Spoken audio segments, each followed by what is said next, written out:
આ હું તમને આજે રજૂઆત કરી છે કે પોલીસે ઈરાદાપૂર્વક માણસો ભેગા થવા દીધા, પોલીસે નિર્દોષ માણસોને માર માર્યો છે, પોલીસે ગાડીઓ તોડી નાખી છે, પોલીસે ખોટા માણસોને જે લોકો નિર્દોષ છે એની એરેસ્ટ કરી છે, પોલીસે વગર પરમિશને ઓથોરાઇઝ પરમિશન વગર લાઠીચાર્જ કર્યો છે। નમસ્કાર મિત્રો, ગુજરાતની અંદર કાયદો અને વ્યવસ્થા કેવી જળવાઈ રહી છે અને ગોપાલ ઇટાલિયા મામલતદારને શું કર્યા છે, પહેલા તમે ધ્યાનથી સાંભળો। તો મામલતદાર સાહેબ, તમે વાકેફ જ હશો અત્યારે જે ઘટના બની છે એનાથી। તમે તાલુકાના એક્ઝિક્યુટિવ મેજિસ્ટ્રેટ છો, એટલે કે લો એન્ડ ઓર્ડરની સંપૂર્ણ ઓથોરિટી તમારી પાસે છે। વિછિયામાં જે ઘટના બની એ ઘટનામાં પોલીસે જે કાર્યવાહી કરી છે એ તદ્દન ગેરકાયદેસરની, ગેરવ્યાજબી અને ગેરબંધારણીય છે। અને આવી ગેરકાયદેસરની કાર્યવાહી કરી હોવા છતાંય એક્ઝિક્યુટિવ મેજિસ્ટ્રેટ એટલે કે મામલતદારે અત્યાર સુધી કોઈ કાર્યવાહી કરી નથી, એ ગંભીર ગુનો છે। પોલીસે નિર્દોષ માણસો ઉપર 307 લગાવી, જાનથી મારી નાખવાની કોશિશનો ગુનો લગાવ્યો। જે તમે એફઆઈઆર વાંચી હશે તો ખબર હશે। પોલીસની એફઆઈઆર મેં વાંચી, એમાં પોલીસે એવું લખ્યું છે કે પીઆઈ ટીબી જાની છે એને જમણા હાથની આંગળીમાં અને કાંડામાં પથ્થર વાગ્યો, એફઆઈઆર પ્રમાણે। પીઆઈ વીવી ઓડેદરા છે એને જમણા પગના નળામાં પથ્થર વાગ્યો, પીએસઆઈ સરવૈયા છે એને ડાબા પગના પંજામાં પથ્થર વાગ્યો, પીએસઆઈ ગોહિલ છે એને ડાબા પગના નળામાં પથ્થર વાગ્યો, હેડ કોન્સ્ટેબલ પ્રકાશ નામનો વ્યક્તિ છે એને ડાબા હાથની આંગળીમાં પથ્થર વાગ્યો, મહિલા પોલીસ કોન્સ્ટેબલ સવિતાબેન છે એને ડાબી આંખ પાસે પથ્થર વાગ્યો, જીઆરડી મુકેશ છે એને પીઠમાં વાગ્યો। આ પોલીસના શબ્દો। આ તમામ લોકોને પગમાં અને હાથમાં પથ્થર વાગ્યો તો તમે એક મામલતદાર તરીકે વિચારો કે હાથમાં પથ્થર વાગે માણસ મરી જાય? જાનથી મારવાની માટે ક્યાં મારવું પડે અને શું મારવું પડે? તો પોલીસને નથી ખબર કે આ ખોટું થઈ રહ્યું છે। કોઈને જાનથી મારવો ક્યાં મારવું પડે? પગમાં મારવું પડે, માથામાં મારવું પડે, અને પથ્થર મારવો પડે, ધોકો મારવો પડે? આટલી હદે રાજકારણ પ્રેરિત એફઆઈઆર કરી કે તમામ પોલીસ એફઆઈઆરમાં એને જ લખ્યું છે કે પગમાં વાગ્યું, હાથમાં વાગ્યું, પગમાં વાગ્યું, હાથમાં વાગ્યું, અને 308 લગાવી દીધી નિર્દોષ માણસો ઉપર। પગમાં પથ્થર વાગે માણસ કેવી રીતે મરે? જે ઘટનાથી માણસ મરવાની કોઈ સંભાવના નથી એ ઘટનાને 307 નું સ્વરૂપ આપવું મામલતદાર જોઈ રહ્યા છે, તો કોની પાસે ન્યાય માંગવા જવાનું? આખી ઘટનામાં 307 ની કલમ નિર્દોષ માણસો પર પોલીસે લગાવી છે। હું એક્ઝિક્યુટિવ મેજિસ્ટ્રેટ પાસે અપેક્ષા હું લેખિતમાં આપવાનો છું, તમે આની પર શું મોટો કોગ્નિઝન્સ લ્યો। તમારી પાસે મેજિસ્ટ્રેરિયલ પાવર છે, તો કઈ ખાલી 151 ની અરજીઓ પર સહી કરવાના જ છે કે 151 આવીને સહી કરી, આવીને સહી કરી, બીજું શું કરશે મેજિસ્ટ્રેટ? અહીંયા પોલીસે ગેરકાયદેસરનો લાઠીચાર્જ કર્યો, આપના ધ્યાનમાં સાહેબ? લાઠીચાર્જ કરતા પહેલા એક્ઝિક્યુટિવ મેજિસ્ટ્રેટની પરમિશન લેવી પડે એવું તમારા નોલેજમાં છે? આ ઘટનામાં પોલીસે પરમિશન લીધી છે તમારી? ઓરેલી પરમિશન તમારા એક્ઝિક્યુટિવ મેજિસ્ટ્રેટ હાજર જ હતા, ડેપ્યુટ કરેલા જ હતા। એફઆઈઆર માં તો ઉલ્લેખ નથી કે પરમિશન થી લાઠી। જ્યારે કોઈ ઘટના, કાયદાની વાત કરું છું, કે કોઈ ટોળું વિખેરાઈ જવાની સૂચના આપવા પછી પણ ન વિખેરાય અને પોલીસને બળ પ્રયોગ કરવાની જરૂર પડે ત્યારે એક્ઝિક્યુટિવ મેજિસ્ટ્રેટની પરવાનગીથી બળ પ્રયોગ કરવો। લાઠીચાર્જ કર્યો, ગાડીઓ તોડી નાખી, તમારી પરમિશનનો એફઆઈઆર માં ઉલ્લેખ નથી। પોલીસ તો રાજકીય હાથો બને છે, કાલે તમારા હાઈકોર્ટમાં જવાબ આપવો પડશે। આ અમરેલીની ઘટના બની, 3 નિર્દોષ નાના પોલીસ વાળાને સૂળીએ ચડાવ્યા, મોટા માછલા બચાવી લીધા, કાલ તમે ડીએમ ના કહેવાથી, કોઈ સરકારના કહેવાથી તમે ખોટું કરશો તો આ કેટલું વ્યાજબી છે? તમારી જવાબદારી શું મોટો કોગ્નિઝન્સ લેવાની છે, અને પોલીસે જે દમન કર્યું છે એની પર કાર્યવાહી કરવાની તમારી જવાબદારી છે, જે તમે કર્યું નથી। પોલીસે નિર્દોષ લોકોની ગાડીઓ તોડી નાખી, ગાડીઓએ કયો ગુનો કર્યો? સીસીટીવી દેખાય છે, આમ દંડા મારી મારીને તોડી નાખે છે। એ વ્યાજબી છે? તમે કયો મને, વ્યાજબી છે? વ્યાજબી છે? બરાબર છે, પણ હવે તો જે સમય સંજોગ, અરે સમય સંજોગ તો શું માથું, આજે મને ઉશ્કેરાટ આવી જાય, હું ટેબલ ઉપર હાથ પછાડીને કાચ તોડી નાખું તો વ્યાજબી છે? તમે એને વ્યાજબી માનશો તો હું તોડી નાખું કાચ? તો પોલીસે ગાડી શું કામ તોડી નાખી? સમય સંજોગ તો કાયદાનું પાલન પોલીસ નહીં કરે કોણ કરશે? અને હું સૌથી ગંભીર પ્રશ્ન તરફ તમારું ધ્યાન દોરું, તમારે આનું લેખિતમાં કાર્યવાહી કરવી પડશે। હું તમને હાઈકોર્ટમાં ઉભા રાખીશ, હું કહી દઉં છું। પોલીસ ભલે કોંચીભાઈનો હાથો બને, તમારે જવાબ આપવા પડશે. 4 વાગે. મનુભાઈ કેટલા વાગે? 5 વાગ્યા આસપાસ. ગંભીર વાત છે સાહેબ.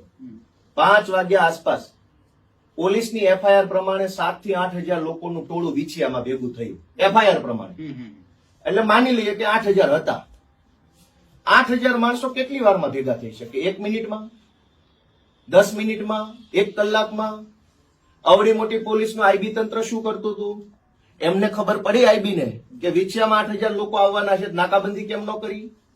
પહેલો માણસ આવ્યો, 5મો આવ્યો, 50મો આવ્યો, 150મો વ્યક્તિ આવ્યો ત્યારે તો પોલીસે એલર્ટ થઈ જવાનું હતું અને વિછિયા આવતા તમામ રસ્તાઓ નાકાબંધી કરી લેવાના હતા જેથી કરીને બહારનો કોઈ માણસ આવી ન શકે.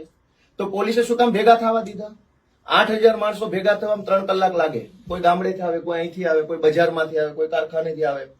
પોલીસે ઇરાદાપૂર્વક ભેગા થવા દીધા અને પોલીસે તે લો એન્ડ ઓર્ડરની વ્યવસ્થા બગડે એવી કોશિશ કરી છે, છતાં મામલતદાર ચૂપ છે.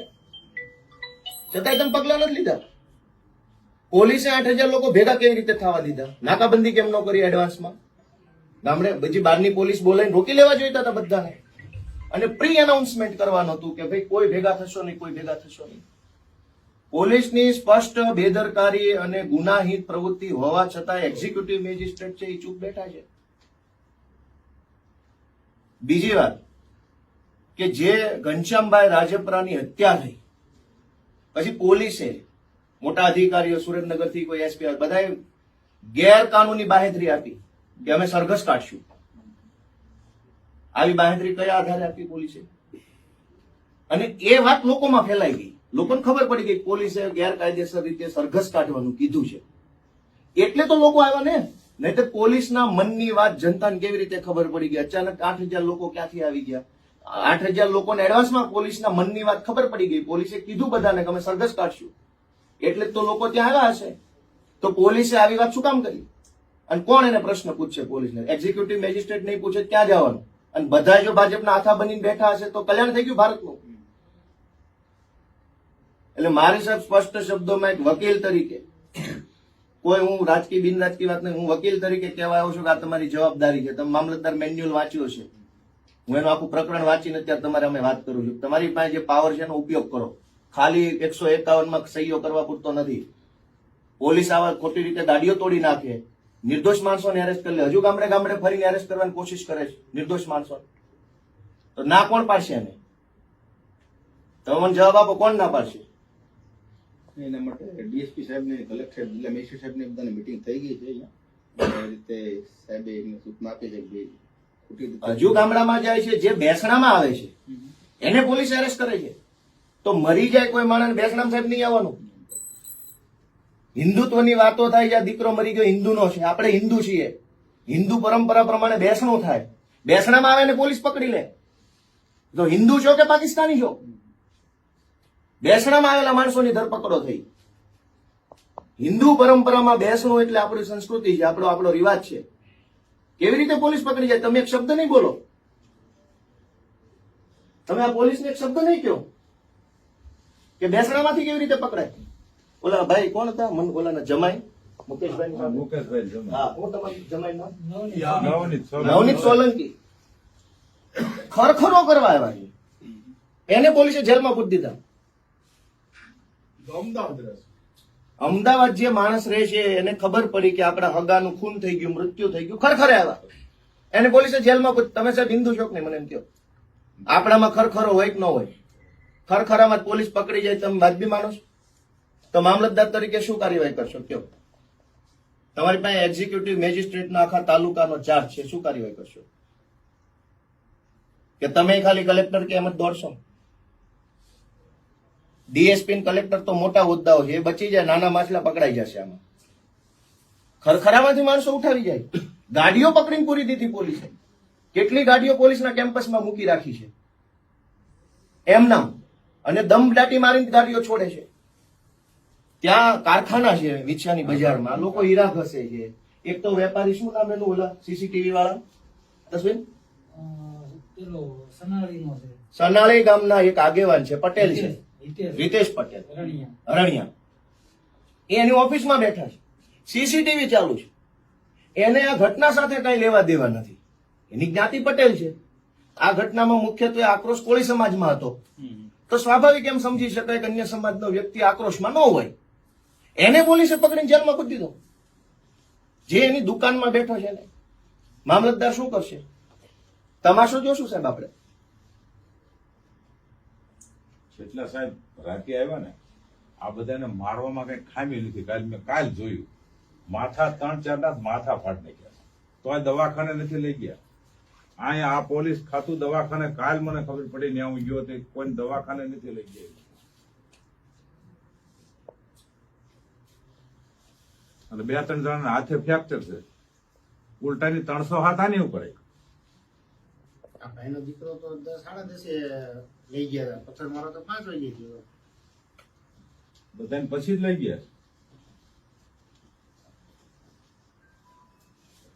એ કોરો કાગળ લાવો તો હું સાહેબ તમને આરટીઆઈ આપું છું કે તમે ક્યારે પરમિશન આપી એનો મને આઉટવર્ડ નંબર, આઉટવર્ડ નું પાનું અને લેખિત પરમિશન ની વિગત આપજો. હું હાઈકોર્ટમાં તમને ઉભા રાખીશ. આ હું તમને કહેતો જાઉં છું. પોલીસને જેનો હાથો બનવું એ બને, એ અમે રાજકીય રીતે જોઈ લઈશું. વગર પરમિશને લાઠીચાર્જ કેવી રીતે થયો? તમારો આઉટવર્ડ નંબર, પોલીસનો ઇનવર્ડ નંબર, વાયરલેસ કોમ્યુનિકેશનની ડિટેલ હું તો માંગુ છું. તમારે મને દેવાની છે ને, મારા નામ જોગ માંગુ છું. આટલી હદે ગરીબ માણસો ઉપર અન્યાય કરવાનો? આપણે એટલા માટે ખુરશીમાં બેઠા છીએ? આપણે જ ન ભણ્યા હોત ને નાના માણસ હોત, આપણા મા બાપ મજૂરી કરતા હોત, 2 ધોકા મારે તો કેવું લાગે આપણને? આપણે ભણેલા છીએ, આપણી પાસે અપેક્ષા છે સમાજને, દેશને, લોકતંત્રને, આપણે કંઈક સારું કામ કરશું. આપણી પાસે અપેક્ષા છે. આપણે ન ભણ્યા તો કોની પાસે અપેક્ષા રાખે? તો મામલતદાર પાસે અપેક્ષા છે કે સમાજનું સાંભળ છે. તમે તો કોઈ સુવો મોટો કોગ્નિઝન્સ નથી લીધું. સાહેબ લેન્ડ ગ્રેબિંગ કરી છે, તો લેન્ડ ગ્રેબિંગ તો સરકારની જમીન ખુલ્લી કરો, હા. સરકારનું સારું કરવા માટે કરી છે. અને હવે એ ખોરિયાળી ગામમાં સરકારી પ્લોટો ઉપર બધાએ મકાન બનાવ્યા. ત્યાંથી આ મુદ્દો સાહેબ આવ્યો. તમે મામલતદાર છો એટલે ગામમાં તમામ સરકારી જમીનોના મહેસૂલી અધિકારી છો. તમારે લેન્ડ ગ્રેબિંગની ફરિયાદ આપવી જોઈએ. સુવો મોટો સામે ચાલીને સરકાર તરફે ફરિયાદી બનવું જોઈએ. બદલે ઘનશ્યામભાઈ આવું સારું કામ કર્યું, એનું ખૂન થઈ ગયું. અને હવે પાછા કલેક્ટરના માણસો, પોલીસના માણસો દમદાટી મારે છે. ઘનશ્યામભાઈ મરી ગયા એટલે લેન્ડ ગ્રેબિંગની કાર્યવાહી નહીં થાય. સરકારી જમીનના સંરક્ષક તમે છો, તમારે ફરિયાદ આપવી પડે લેન્ડ ગ્રેબિંગની. થોરિયાળીમાં જમીન ખાલી કરવાની કેમ જેસીબી લઈને નથી જતા?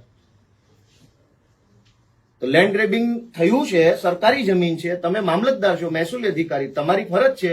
ઘનશ્યામભાઈ તો હાલો હવે આ દુનિયામાં નથી, તમે તો છો ને. તો લેન્ડ ગ્રેબિંગની કાર્યવાહી રિપોર્ટ કોણ આપશે? મેં 4 દબાણ ખુલ્લા કરાવી નાખ્યા છે. પછી 6-7 દબાણ સાહેબ છે એમાં.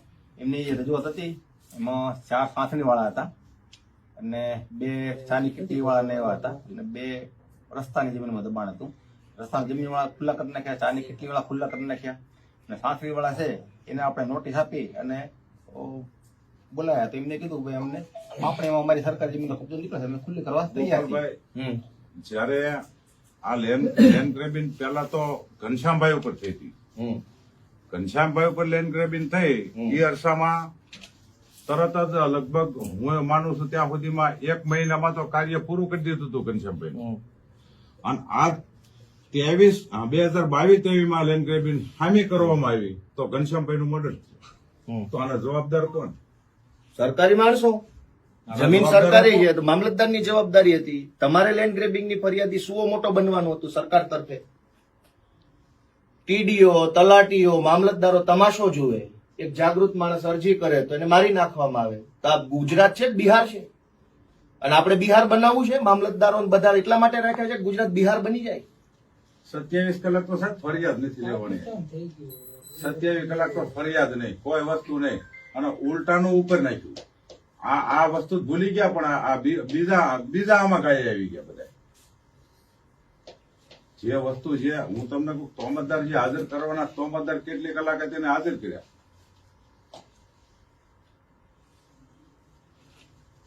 અહીંયા અંગ્રેજ શાસન આવે, સાચી વાત ઈ. તો અહીંયા જો દારૂ વેચાય, ગૌસરે દબેલા. અંગ્રેજો નહીં હોય, મુઘલો હશે. મુઘલ ઔરંગઝેબનું શાસન છે. ખનીજ ચોરી એટલી છે.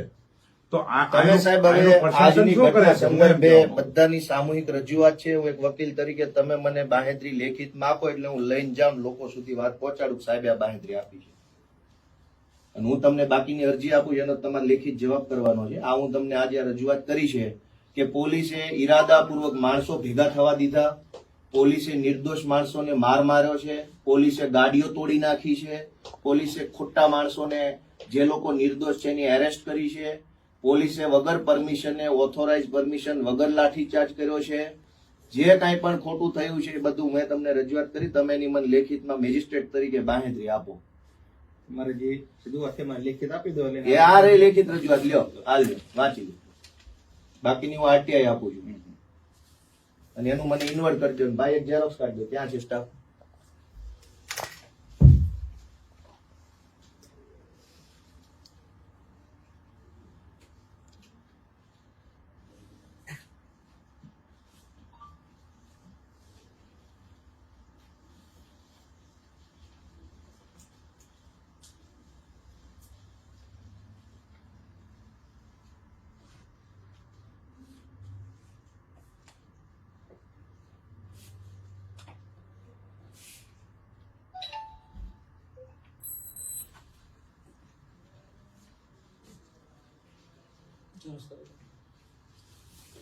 સારી કરજો પછી જેવી તેવી નો આવે.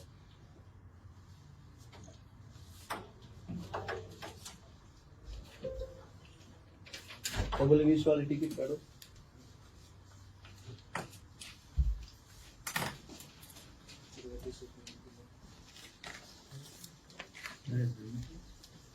છે મારા કિસ્સા નહીં તો બાર મામલતદાર ઓફિસમાં તો ને.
પોલીસે તમારી પાસે લેખિતમાં જે પરમિશન માંગી હોય એ રિપોર્ટની નકલ મને આપવાની. એ પોલીસના રિપોર્ટના આધારે તમે જે પરમિશન આપ્યો એની નકલ આપવાની અને તમારા જે તે દિવસના આઉટવર્ડ રજીસ્ટરના તમામ પાનાની કોપી મને આપવાની, જે કાયદા દ્વારા પ્રતિબંધિત નથી, એટલે ખોટા બાના કાગળ ઉપર લખતા નહીં. મને આ ત્રણેય નકલો તમારે સમય મર્યાદામાં ઓછામાં ઓછા 15 દિવસ ને વધુમાં વધુ 30 દિવસમાં આપવાની છે. મારા પ્રતિનિધિ એડવોકેટ રંગપરા સાહેબ છે, રૂબરૂ મારી લઈ જશે. અમારા પ્રતિનિધિ છે જે હું તમને કહેતો છે. સાહેબ આની માહિતી તમે આજથી 5 દિવસ પછી સાહેબ પાસે આવી લઈ જજો. કાયદામાં 30 દિવસ છે, મેક્સિમમ છે, વધારે ને વધારે. એનો મતલબ એવો નથી પૂરો સમય તમારે કાપી કાઢવો. એટલે તમે 5 દિવસ પછી સાહેબ પાસે આવીને 3 મુદ્દાની માહિતી સર્ટિફાઈડ નકલમાં લઈ જાય. લો સાહેબ આની ઇન્વર્ટ કે જે કઈ સાચું કરજો. પેલી નકલ આવી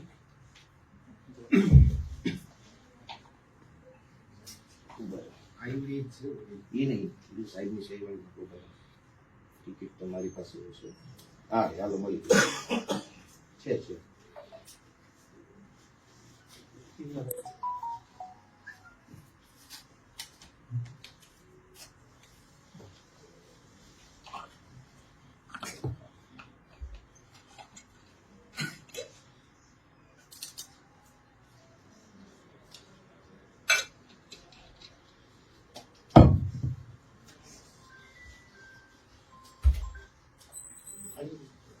આવી ગઈ વકીલના ખિસ્સામાં આટલું જોયું. લ્યો, 20 રૂપિયાની ટિકિટ આવી ગઈ છે, એટલે કોઈ વાંહેથી પછી ભાઈ આની એક નકલ ઝેરોક્સ કરાવજો, આની ચેક કરાવજો. તમારે સાહેબ પોલીસ જે નિર્દોષ લોકોને બાઇક માટે હેરાન કરે છે એને તમે કડક સૂચન આપો કે બાઇકના કારણો જેટલાની બાઇકો બચી છે. બીજું કે કારણ વગરના લોકોને ગોતીને પકડવાની જે ખોટી કોશિશ થઈ રહી છે એને રોકવા માટેનો આદેશ આપો. જે લોકો હતા એ હતા કે નહોતા એ નહોતા. ગામડે ગાડીઓ ફેરવીને જે ઘરે જઈને પકડવાના, એટલે કેવી રીતે? પોલીસ શું માયાવી છે? એને પાસે જાદુ છે ને ખબર પડી જાય છે કે આ રમેશભાઈ હતા ને નહોતા એમ? ગમે એને ઉઠાવી જવાના, ગમે એ ગામમાંથી ઉઠાવી જવાના. ગામ તો ના તો પાડો કે નહીં જાય પોલીસ. હવે જુલમ કરવામાં બાકી નથી રાખ્યું. હજુ તો એને શું લોહીના તરસ્યા થયા છે. એટલે પોલીસ ગાડીઓ છોડી દે બધાની, ગામડે જઈને લોકોને ત્રાસ આપવાનું બંધ કરે. હિન્દુ પરંપરા પ્રમાણે બેસણું ચાલુ છે, ત્યાં પોલીસ વાળા બેસાડી રાખ્યા છે, એ લઈ લેવા જોઈએ. લોકો ડરે છે બેસણામાં આવતા. તમે આદેશ આપો સાહેબ, અને હું પાછો આવીશ હજુ અઠવાડિયા પછી. આની ઉપર સાહેબ તમે ઉઘરાણી લેજો સાહેબ. બાબુ સાહેબ, હું આશા રાખું છું તમે મને કેટલી વારમાં લેખિત જવાબ આપશો હવે આ મુદ્દા ઉપર. ત્યાં સુધી હું બહાર રાહ જોઈશ.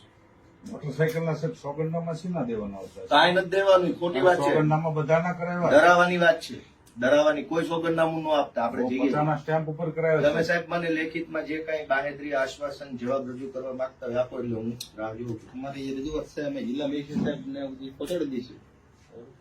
તાલુકા મેજિસ્ટ્રેટ તો તમે છો ને સાહેબ, નિર્ણય તમારે લેવાનો કે જિલ્લા મેજિસ્ટ્રેટ? મેજિસ્ટ્રેટના નિયંત્રણ આધીન છે. એક્ઝિક્યુટિવ મેજિસ્ટ્રેટ કોઈ સ્વતંત્ર છે નહીં. જિલ્લા મેજિસ્ટ્રેટના નિયંત્રણ આધીન કામગીરી કરવાની છે. તમે જિલ્લા મેજિસ્ટ્રેટ સાહેબ સુધી તમારી કેટલા દિવસમાં આશ્વાસન જવાબ આપો છો? આજે જ અમે પહોંચાડી દઈશું. આજે જ. પોલીસ કોઈને ગામડે જઈને હેરાન ન કરે. લો એન્ડ ઓર્ડર માટે આ વસ્તુ જરૂરી છે. લોકો ઉશ્કેરાય છે, લોકો ડરે છે. હજુ લો એન્ડ ઓર્ડરની શાંતિ માટે તમારે પગલું લેવું પડે. ગામડે જઈ લોકો ડરે છે, ઉશ્કેરાય છે, કંઈક થશે જવાબદારી કોની? તો કોક તો ના પાડે કે આ રીતે નિર્દોષ છોકરાને હેરાન ન કરો. એટલે હું સાહેબ આશા રાખું છું કે સારો નિર્ણય લેશો. એક નાગરિક તરીકે કે માનવતા દ્રષ્ટિએ નિર્ણય લેશો એવી આશા રાખું છું. ખૂબ ખૂબ આભાર સાહેબ તમારો. નમસ્કાર. વિડીયોની અંદર નવા હોય તો વિડીયોને લાઈક કરી ચેનલ સબસ્ક્રાઈબ કરી નાખજો. નમસ્કાર.